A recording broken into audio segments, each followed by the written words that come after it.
Hi everyone, welcome to my channel Rissa Watches. I'm Rissa, I just watch stuff. Today I'm checking out a MrBallen video. This one's called Most Fucked Up Interrogation Ever Caught on Tape. Yeah, this one looking forward to seeing just how messed up this interrogation is. Wonder if someone gets beat or let's see, maybe someone gets killed. Well, let's see. MrBallen, tell me your stories, MrBallen. At the end of today's story, a lot of you are going to be shaking your head wondering how in the world could they have missed that. But before we get into today's story, if you're a fan of the I almost always ask that in your videos, MrBallen. You've come to the right place because that's all we do, and we upload 2 or 3 times. Big question so when watching his videos you, is please offer to make how? The button a sandwich How? of your choosing, but when you build it, why? make But it between how? 2 very thin, stale rye bread heels. Also, please. 2 very thin, stale rye bread heels. Also, please subscribe to our channel and turn on all notifications so you don't miss any of our weekly uploads. All right, let's get into today's story. Today's story.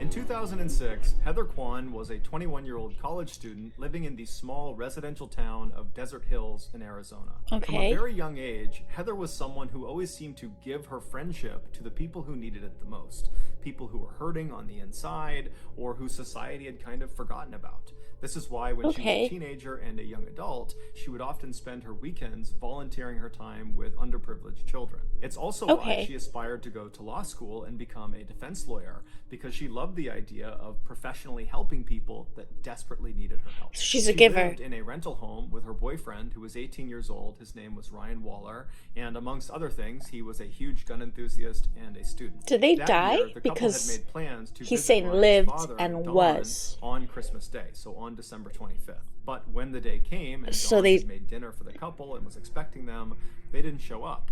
And so Dawn tried contacting both of them, but when he couldn't, he just had a bad feeling that something was off. It was just very uncharacteristic of them to just no-show. But instead of driving over to their property himself, Dawn just called the local police and asked them to do a welfare check. Good. I hate it in the stories. They knocked on the door, but and they say they waited hours later. Windows and some lights were on, but it was mostly dark inside, and they couldn't really tell from the car in the driveway if that belonged to the homeowners or somebody else. And so they stood there for a second, they're looking in the windows, there's no movement. They knock again while simultaneously calling out that, hey, we're the police, we're here to do a welfare check, just want to make sure you guys are okay. And this time, after they were done knocking, they heard the deadbolt unlock, and then the door swung inward into the house. And the killer's in the house. One of them was Ryan. Ryan had this huge bruise on his left eye, this big black eye, and he had a cut on his nose, and he was just standing there, not saying anything, not asking any questions, just looking at them. And they looked past Ryan into his house, and they saw there was a woman lying on the couch, which they presumed was his girlfriend Heather, because that was the 2 people they were coming to look for. And so they turned their attention back to Ryan, and they asked him, what happened to your eye? Oh, did he knock her out? He didn't really give them a straight answer. He basically said, I don't know. I don't know what happened to my eye. And, the police didn't really pry that much. But eventually they determined I'm already feeling kind of anxious. Okay, albeit a little bit strange. And then they said, okay, well, who's the woman who's lying on the couch? Is that Heather? So that's Heather. Ryan, again, was kind of cagey and a little bit dismissive and said something along the lines of, she's just sleeping. And so the police said to him, look, we're here on a welfare check. Yeah, they're going to wake her up. They're not going to take your word for it. We have to go in there and wake her up and make sure she's okay. And so Ryan, again, was just a little bit weird and kind of defensive and didn't really immediately comply, but eventually did step out of the way. And the police walked into the residence. They walked over to the couch. And as soon as they looked down at the girl on the couch, which was Heather, they saw right away that she was not asleep. She was dead. and she had been for at least a couple of days. She had died from a single gunshot wound to the head. Immediately, Ryan was arrested and brought out to a squad car. He didn't fight the arrest, but he did emphatically say he didn't know what was going on, he didn't understand what was happening, he didn't know what happened to Heather, he just seemed kind of generally confused. But regardless, he was thrown in the back of the police car outside the property, and he would sit there for several hours while more and more police and paramedics arrived. That doesn't make sense. If he shot her, why would he just leave her on the couch? Finally, around 5 a.m. on December 26th, the police brought Ryan, who was still in the back of the at least put effort to hide the body.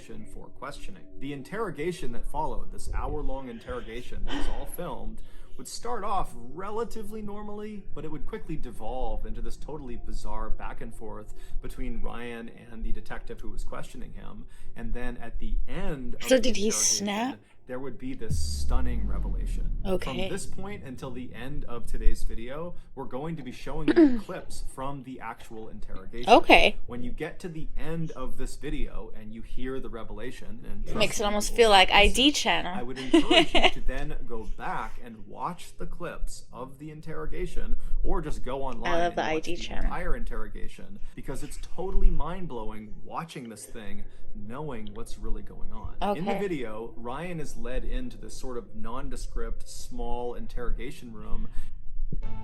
Life happens in the moment, in the quiet and Excuse the chaos. me. At 5:08 a.m. on December 26th. So he's just arrived at the station. They Okay, put him in this so he's in the room, he's in the wearing this white interrogation room. jumpsuit that might have been issued by police. Maybe he owned it, but it definitely looks more like prison attire. He's got no shoes on, no socks on. His hands pajamas. are not cuffed. And so he walks into the room and he sits down in Oh, the no, chair that's a in the jumpsuit. back corner of the interrogation room. And this chair is right next to this table, and then on the other side of this table is another chair. And so Ryan sits down in the corner. Jesus, look at his face. He's quiet. He's basically not moving. And then Oh at some my point, he notices there is a God. handcuff that's connected to this table. Now, in some cases, the police would handcuff the person they were interviewing. Fuck, in this did you room, see his but in this face? case, Ryan was not told that he needed to put this handcuff on. He was uncuffed, so there was no directive that he needed to have this handcuff. Did you see his... Oh my... Look at... That... Oh my god, that's black eye. Jeez, he got knocked the fuck out. So yeah, he's...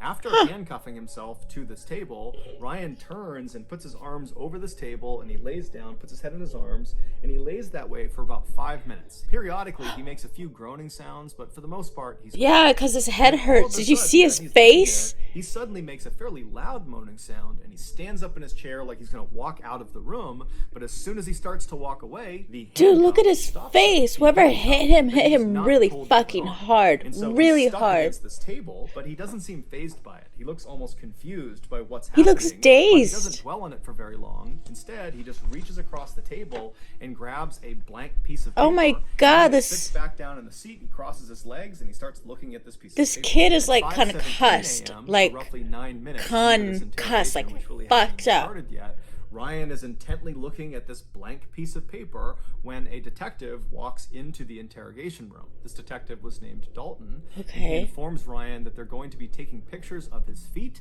and so he needs to put his feet up on the table that's right next to him. Ryan at first acts very confused and doesn't really understand what's happening. Oh, I like the two He eventually cameras. complies and he puts his feet up on the table, and by the time his feet are up there, another officer walks into the interrogation room, and he's got a camera and he's got this big kit with him, and he would begin about a 10-minute long process of photographing Ryan's feet and also swabbing Ryan's feet. During this 10-minute session, Dalton stays in the room, and so Ryan periodically asks him if he can just leave and go home, seemingly unaware of how serious this situation really was for him. And when Dalton would tell him, "No, you can't leave," Yeah, no. Ryan would act This totally is frustrated and kind of angry, like and a upset, kind homicide. of like how a You child can't would go. act if they were told they couldn't have something they really wanted to. At 5:28 a.m., after this 10-minute session is complete and they've photographed feel like and he's swabbed Ryan's high feet, or something. the second officer leaves the room, and And Dalton shuts the door behind him, and then he walks over to the table and he grabs the chair on the other side from Ryan.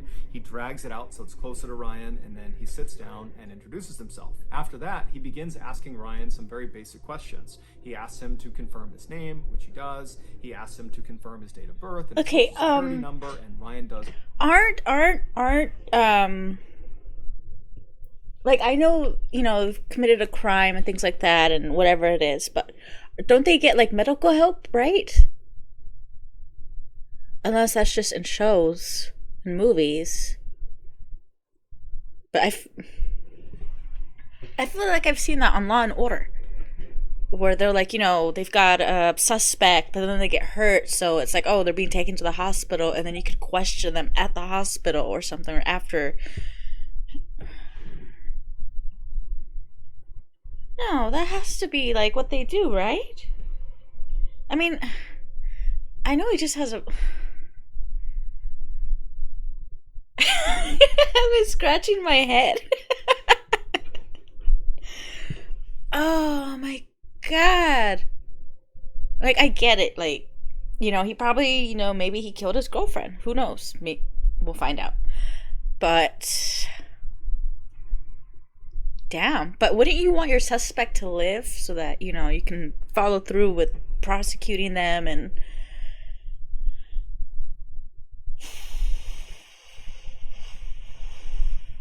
That face, MrBallen, you know something. You know something, MrBallen, don't you? Both those things. And then he asks Ryan if he understands why he was there, why he was being interrogated. And Ryan says no. And so at this point, Dalton says, okay, let's just stop right now. I'm going to read you your rights. And so it's at this point in the interrogation that Ryan's behavior starts to get really, really weird. After Dalton tells Ryan he needs to read him his rights, you can see Ryan doesn't compute what he's saying. He's just kind of looking blankly, and Dalton seems to pick up on that, and so he tries to make it kind of lighthearted, and he says, hey Ryan, I'm going to read you your rights like they do on TV. Just one more pause. This one's not Law and Order, but The Office. On The Office, you remember the episode of the injury when Dwight goes to save Michael, right? He hits the light, the post, he lets the pole, he hits it on the way out, and that's just from like, he's not even, the car's not totaled or anything. He just hits his head, and he's able to walk and still function and talk, but he's like, his words are slurred and things don't make sense, and even with that, they had to take him to the hospital. Like, I get it, that's a show too, but I had a soda earlier, so I'm kind of gassy. That's what I'm trying to make up with it with water. Rest of the day, water. But yeah, even Dwight went to the hospital, and that's Dwight. And on Law and Order and CSI. Yeah. Oh wait, no. I know he's talking about the rights. That's what I'm gonna do. Okay. You know what I'm talking about? And Ryan just goes, no. And Dalton's kind of confused. He's like, you haven't seen any cop show. This guy's concussed or something. And at this, Ryan kind of changes his behavior, and suddenly he's not as robotic. He's a little bit defensive looking, and he says, "Oh, yeah, I have." Because with that eye, with how to Dalton that black Ryan it is lying about something that is totally how insignificant. Whether dark, you see that? TV shows, it really just didn't matter at all. And there's this weird hesitation where both of them are just kind of being quiet for a minute. It's like Dalton knows he's lying about it, and Ryan just seems totally confused. And then ultimately, Dalton just decides to not key in on this kind of weird lie that Ryan has just told. Instead, he just reads Ryan his rights. And then after that, he gets back into some basic questions. The next one was, hey Ryan, what was the highest grade you achieved in school? And now at this point, Ryan is not looking at Dalton. He's looking to the far side of the room. He's got this blank expression on. Ryan needs to go to the hospital. That's what Ryan needs to do. Like, that's what Officer Dalton or Detective Dalton or whatever. And Ryan says, no, I don't know. Eighth grade. So again, he's changed his answer fairly abruptly when he's challenged, and so Dalton is probably thinking to himself that he's lying again. But again, it's just kind of an insignificant thing, but it's building a pattern of mistrust here. It's hard for Dalton to believe that Ryan is going to be truthful if he can't even tell the truth about things that don't matter. Yeah. But Dalton decides not to fixate on it. Yeah, because you're going to lie about Instead, small he asks a things, you're going to lie follow-up about big based things. on the fact that Ryan has said 8th grade is the highest level he achieved. Okay. And so Dalton says, okay, well, did you get your GED? A GED is a high school diploma equivalent, and it's something you would get if you did not graduate high school. And since 8th grade is below high school, then Ryan clearly did not finish high school. And so it's a natural question to ask. The answer to this question is binary. You have a GED, you don't have a GED. Yes. But Ryan's answer is anything but binary. It's totally contradictory, he said blue. it's weird, and it really begins October. to show a side of Ryan that just doesn't add up. He's Blue acting October. totally I just said the bad name. We started calling the living room the home theater once we put the Sonos in. We have a dimmer so we can bring down the light. Do you have a GED? I don't know. You would know if you had a GED. I don't know. Yeah, this guy's fucked up. He's fucked up. I just want to go home. Oh, you're not going to go home. He's like a kid. He's like...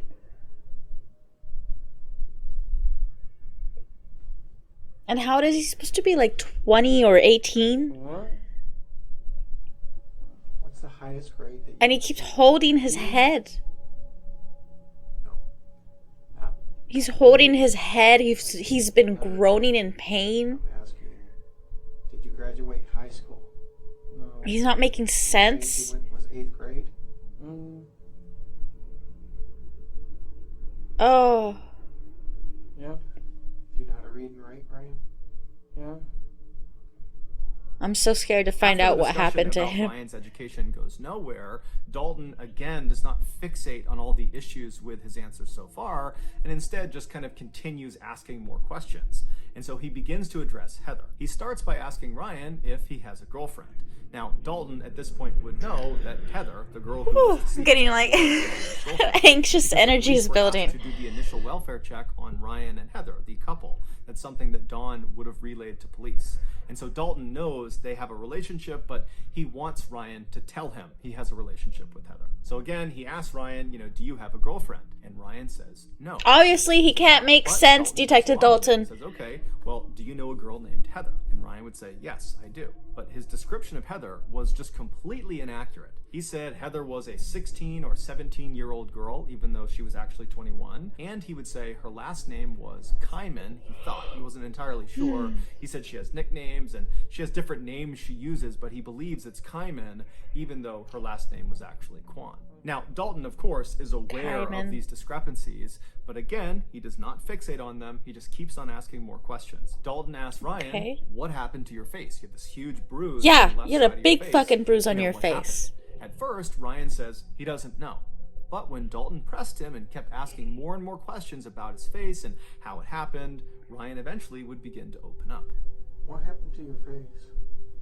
I don't know. Like, did she hit him? A few minutes ago that someone hit you. Yeah. Remember who hit you? I don't know. I think it was Heather. Heather hit him. And so he shot her. Heather hit you. I don't know. It was an accident. I forgot why. Like the other police officers involved, Dalton believed already going into this interrogation that Ryan killed Heather, that the bruise on his face was from Heather fighting back before ultimately Ryan killed her. And so for Ryan to say the mark on my face is from Heather, even though he claimed it was an accident, to Dalton, that was the same thing as Ryan saying, I killed Heather. Dalton attempted to get more specific details about the actual physical struggle that took Yeah, because place they're not trying to between prove Ryan you and Heather, didn't do it. but They're trying to as he asked prove more you and more did questions, do he it. became That's... more and more aggressive. They're not It your seemed like Ryan friends. picked up on it And they say, became very hey, defensive nah, and I'll help started you throwing out out. random Just- pieces of No. information, much of which seemed untrue. Like he suggested there was at least 2 or 3 other people that were in the house on the night that Heather got killed, but it's unclear if these people were real or if they were actually ever there. And it just seemed like Ryan was kind of panicking and just kind of saying all sorts of random things. And so at some point, Dalton just wants to focus the conversation because he feels like it's getting totally out of hand. And so he just stops Ryan and he says, Ryan, there is a dead girl in your house and I need information. Yeah, Heather is dead. Huh? Huh? There's a dead girl in your living room. She's dead? Yes. Heather?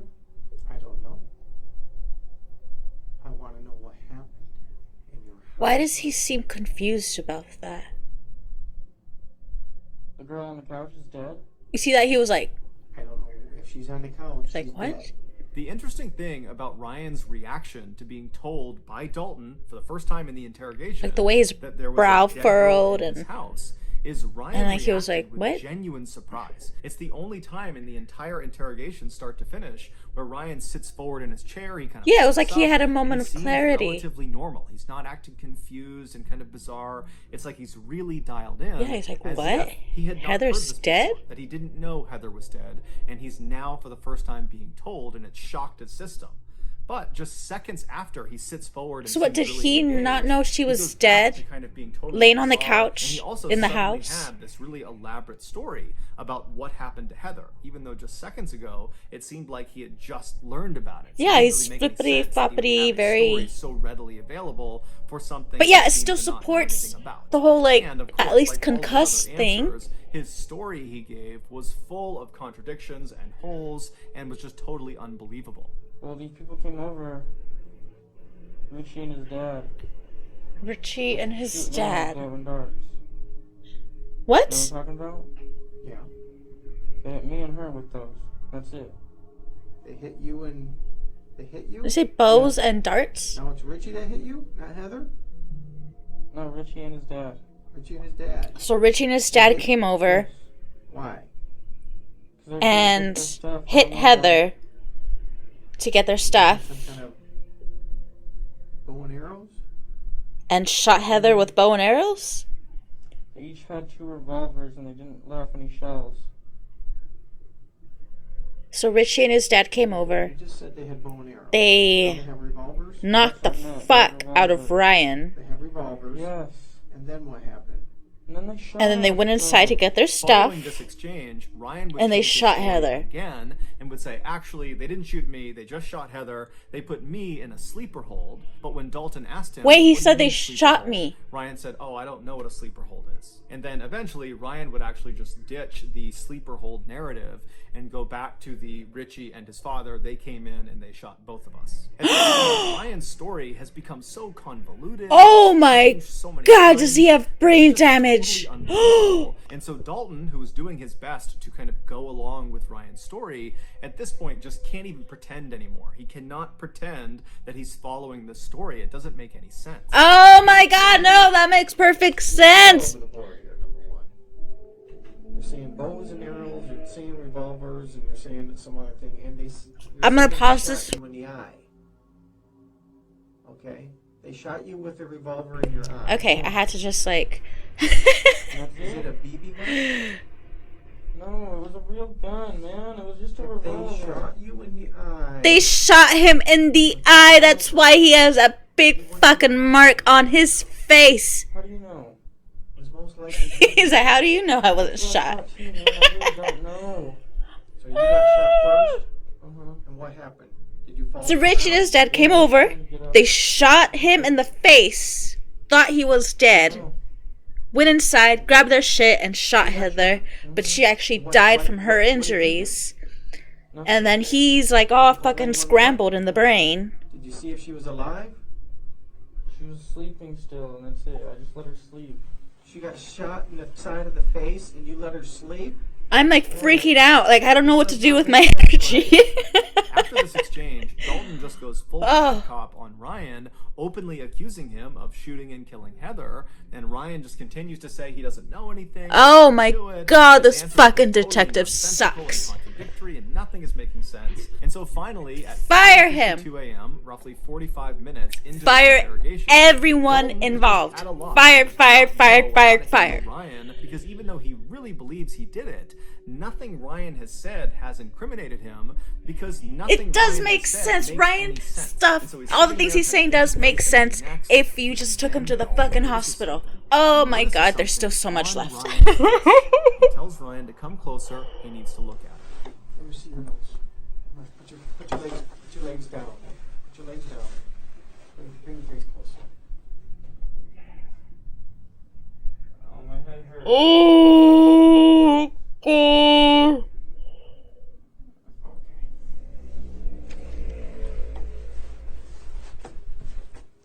This is the most fucked up interrogation. What Dalton had finally just discovered Finally! were 4 bullet holes in Ryan's Oh face. my God. Ryan had committed no crime. He was Because it was victim, Richie and and his dad! but somehow Ryan had survived the attack. On December 23rd, so 2 days before the welfare check, 2 men attempted to break into Ryan and Heather's house. They were 23-year-old Richie Carver and Yeah, they look like those type of father, guys. Larry Carver. The same Oh, his Richie dad and definitely Richie's looks like the type of father guy. that Ryan had Oh mentioned my during the God. interrogation. Richie looks They like were he would have been there cute because if he of would have got his altercation shit that together. had occurred between Richie and the couple about a month earlier. Whew. During that time, Richie was actually living with Whew. Ryan and Heather, but apparently he began hitting on Heather, and Heather told Ryan, and Ryan got really mad about it. I have so Ryan much like nervous energy. I have to go to the gym Ryan after kicks this, Richie but out of the house. by the time I Now, change, this I won't totally want to. infuriates Richie and is very embarrassing for Richie, and so right away he begins plotting his revenge. Okay. And so on December 23rd, Richie Yeah, and his father but- they were there to carry out this revenge plot. When the father and son got to the back of Ryan and Heather's Yeah, so you're gonna house, kill someone Ryan because saw you them were at the back fucking door through skis? the glass Really? door that was near their kitchen, and he ran over to try to stop them from getting inside. But Richie and Larry managed to barely get open the door, and Richie reached in with his hand, which was carrying a gun, and he shot Ryan point blank twice in the face. The first bullet went in through his nose and then out the other side of his nose, so that's the first 2 bullet holes. And then that bullet traveled back into his head through his left eye into his brain where it got lodged. And along with the bullet, 6 pieces of his skull that broke off from this bullet went inside of his brain as well. So that's the first 3 bullet holes. And then the second bullet God. that was fired into Ryan's head hit the side of Oh, his and he head, was like but this did for not 2 penetrate days? into his skull. So the bullet didn't lodge anywhere inside of his brain. However, it did break off a piece of his skull. And so that was the 4th bullet hole. Ryan dropped to the ground. He was unconscious. They assumed he was dead. Well, They yeah. managed to force the door the rest of the way open. You just shot him They stepped twice in the inside, fucking stepped head. over Of course you're gonna Ryan's assume he's body, dead. And they walked into the living room where Heather was cowering on the sofa, and Richie just immediately walked up, put a gun to her head, and fired a single shot. Richie Carver. Oh, now you She'd look fallen to the ground. even The more like 2 men shit, stole Richie. some things in the house and then fled the scene. They would ultimately get caught, and they're both currently serving life sentences. It's believed Heather died instantly from her gunshot wound, but Ryan didn't. At some point, maybe a couple of hours after he was shot, he woke up, but he had severe brain damage, and he wouldn't have known what was going on. He didn't Oh, know what my happened, and he saw God, his poor girlfriend, Heather, baby. lying on the couch, but he thought she was just sleeping, and so he too went to his bedroom and he fell asleep. But the next morning, he woke up. and Oh still my would God, have I no would idea what was sue going on. the He spent the day, hell the 24th, out of that police wandering department. around his house with his Oh girlfriend lying dead on the my couch. God. And so I would after a make it full my day of life just kind of mindlessly mission walking to around his house, destroy he went back to bed, that police and department. got up on Christmas Day on the 25th and spent another day just kind of walking about his house with his girlfriend, who he believed was sleeping, but really she was dead. And so finally the welfare check is called my in, God. the police show up, and as soon as they see Ryan, they jumped to conclusions that he must have killed Heather.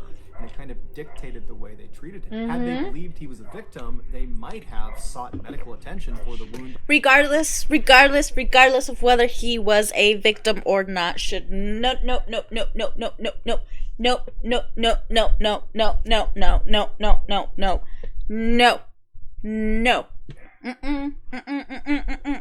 Does not matter if they are the suspect, the criminal, the victim. Does not matter. You take them to get medical attention, and then after you can move forward with whatever process, whether it's prosecution or just an interview or getting a statement or whatever it is. Oh, this made me angry. On his face.